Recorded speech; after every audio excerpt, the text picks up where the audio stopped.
Hello students, कैसे हैं आप स्टूडेंट्स। मैं आशा करता हूँ आप लोग सभी अच्छे होंगे, स्वस्थ होंगे। स्टूडेंट्स, आज हम अपना चैप्टर नंबर 10 पढ़ेंगे और चैप्टर नंबर 10 में एक्सरसाइज 10.5 के कुछ क्वेश्चंस डिस्कस करेंगे। और ये 10.5 एक्सरसाइज हमने एनसीईआरटी कॉर्नर से ली है।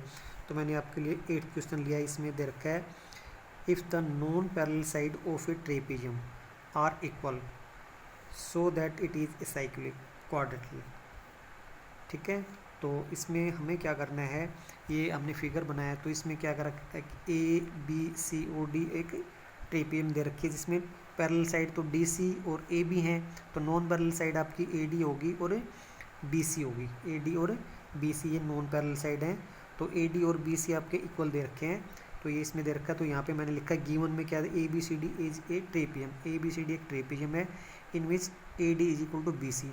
ए डी और ये बी सी आपके बराबर है, नॉन पैरेलल साइड से। ये टू प्रूव में क्या है, A B C D is a cyclic quadrilateral.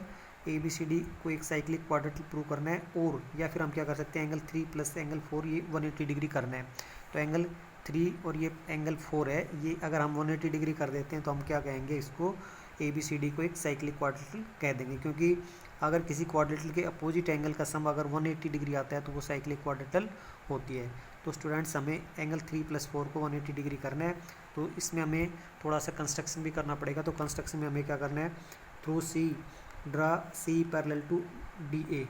तो ये सी से क्या करना है, सी ड्रा करना है और ये डी ए के पैरेलल आपको ड्रा करना है। ठीक है, अभी हम लोग इसका प्रूफ दे देते हैं। तो प्रूफ यहाँ से स्टार्ट हो जाएगा आपका प्रूफ। प्रूफ में हम लोग क्या करते हैं, यहाँ से सबसे पहले हमें क्या करना पड़ेगा कि ये 2 और 3 इनको इक्वल करना पड़ेगा। लेकिन उससे पहले हमें क्या करना पड़ेगा, यहाँ से ये ए डी है, A D is equal to B C. तो यहाँ से क्या आएगा, A D is equal to B C. A D है वो बी सी के इक्वल दे रखा है, ये गिवन है। ठीक है, फिर A D is equal to A D is equal to E सी।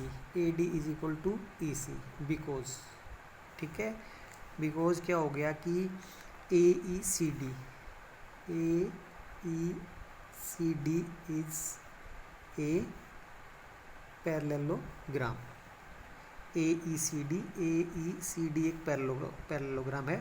क्यों है, क्योंकि ये साइड और ये साइड तो पैरेलल थी पहले, और ये साइड और ये साइड हमने कंस्ट्रक्शन से पैरेलल किए हैं। तो ये पैरेललोग्राम हो गया। तो पैरेललोग्राम जो है उसकी अपोजिट साइड क्या होती है, बराबर होती है। तो ये स्टेटमेंट हमने 1 डाल दी और ये क्या डाल दी, 2। फ्रॉम 1 एंड 2 से हम क्या करेंगे, फ्रॉम 1 एंड 2, फ्रॉम 1 एंड 2 दोनों स्टेटमेंट से हमारे पास क्या आ जाएगा, ए डी तो ए डी के बराबर होगा। तो इसका मतलब क्या हो गया, B C is equal to E C. ये स्टेटमेंट नंबर क्या होगी, ये स्टेटमेंट नंबर 3 होगी। बी सी और ई सी आपके बराबर होगी। ठीक है, अभी हम लोग क्या करते हैं, इन ट्रायंगल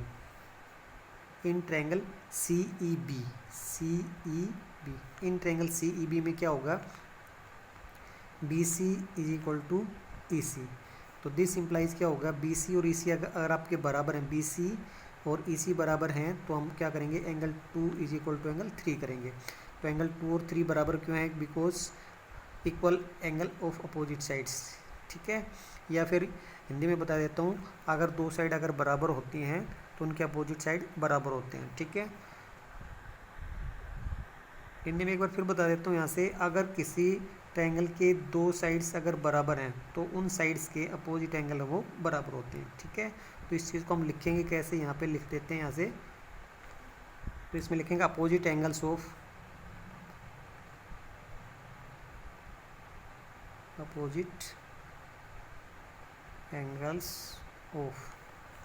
इक्वल साइड्स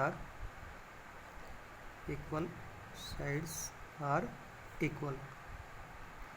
ये हम लिखते हैं opposite angle of equal sides are equal.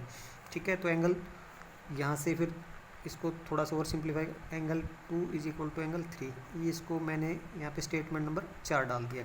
2 और 3 एंगल बराबर हो गए। ठीक है, अब हम क्या करते हैं, यहाँ से angle 2 is equal to angle 1, angle 2 is equal to angle 1। ये कैसे, ये कौन सी स्टेटमेंट रहेगी, इसमें 2 और 1 बराबर क्यों हो गए, ये मैं 5 स्टेटमेंट डाल देता हूँ। और इसमें 2 और 1 बराबर क्या है, क्योंकि कोरस्पॉन्डिंग एंगल है ये। कोरस्पॉन्डिंग एंगल है ये। कोरस्पॉन्डिंग एंगल क्यों है वो भी बता देता हूँ, क्योंकि ये लाइन और ये लाइन आपकी पैरेलल, ये ट्रांसवर्सल है, तो 2 और 1 है, ये कोरस्पॉन्डिंग एंगल हो गए।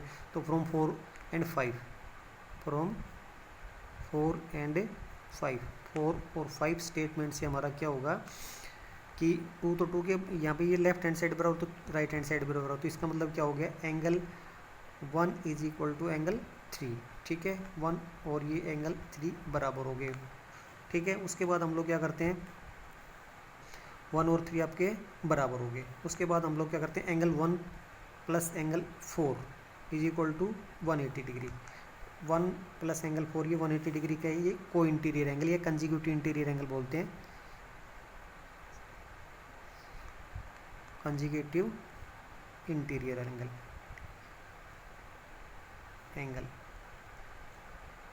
ठीक है, कंजिक्यूटिव इंटीरियर एंगल है ये। तो एंगल 1 प्लस एंगल 4 180 डिग्री का हो गया।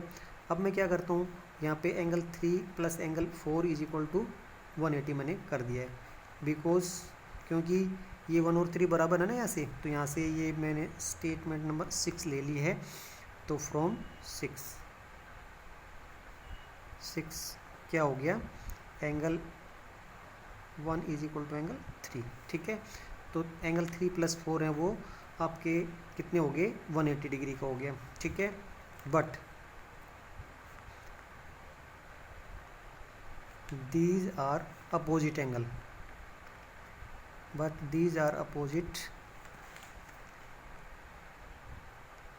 angles of quadrilateral ABCD, ठीक है। एंगल 3 और 4 क्या है, अपोजिट एंगल हैं, ठीक है। तो क्या हो गया, then ABCD is a cyclic quadrilateral, ठीक है। But these are opposite angle of quadrilateral ABCD, then तब क्या होगा, ABCD ए साइक्लिक क्वाड्रिलेटरल। और इसमें रूल आपका जो होगा वो रूल के हिसाब से क्या होगा, if, because if opposite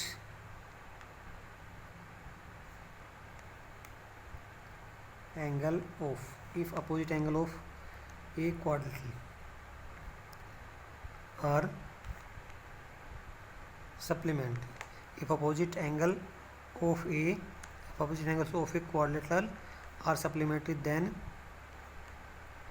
it is a cyclic quadrilateral।